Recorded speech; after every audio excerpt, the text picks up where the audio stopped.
Hamas Israel जंग के बीच तेल अवीव पहुंचे फ्रांस के राष्ट्रपति मैक्रों, इजरायली राष्ट्रपति से की मुलाकात। फ्रांस के राष्ट्रपति इमैनुअल मैक्रों का बड़ा दावा, कहा हमास के हमले में 30 फ्रांस के नागरिकों की मौत।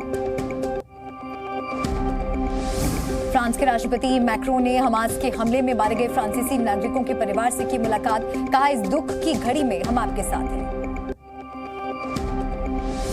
फ्रांस के राष्ट्रपति मैक्रों का बयान, कहा लोग इसलिए मारे गए क्योंकि वो यहूदी थे। गाजा में हमास के 400 ठिकानों पर इजरायल की बमबारी, कई आतंकी कमांडर को मार गिराने का किया दावा।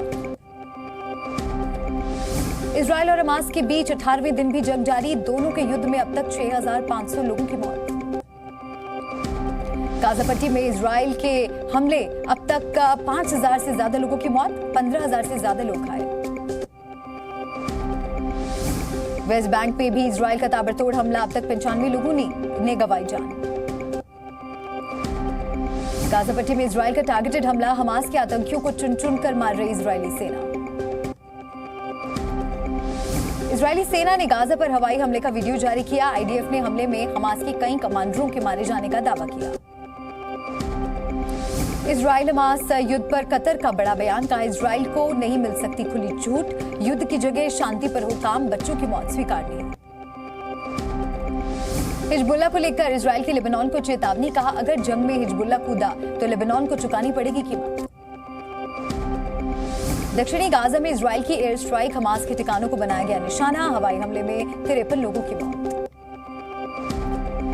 इजरायल ने खारिज किया हमास का दावा, कहा नागरिकों से तेल छीन रहा है हमास, गाजा में तेल की कमी नहीं।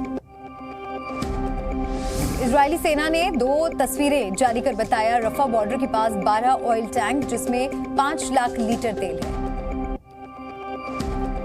हमास की कैद से 2 इजरायली बंधक रिहा, आईडीएफ ने रिहाई में मिस्र को मदद के लिए धन्यवाद किया।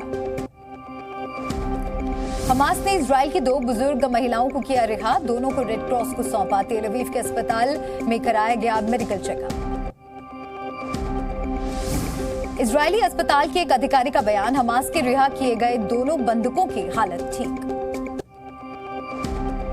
हमास के बंधकों को लेकर बाइडेन का बयान, कहा पहले बंधकों को रिहा करे हमास, फिर संघर्ष विराम पर करेंगे बात।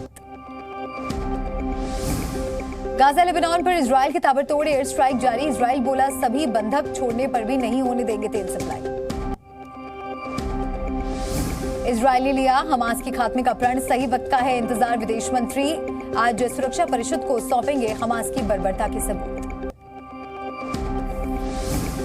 फिलिस्तीन के पीएम की इजरायल को चेतावनी, बदले की आग में लोगों की हत्या सही नहीं, ईरान ने अमेरिका को फिर ठहराया युद्ध के लिए जिम्मेदार।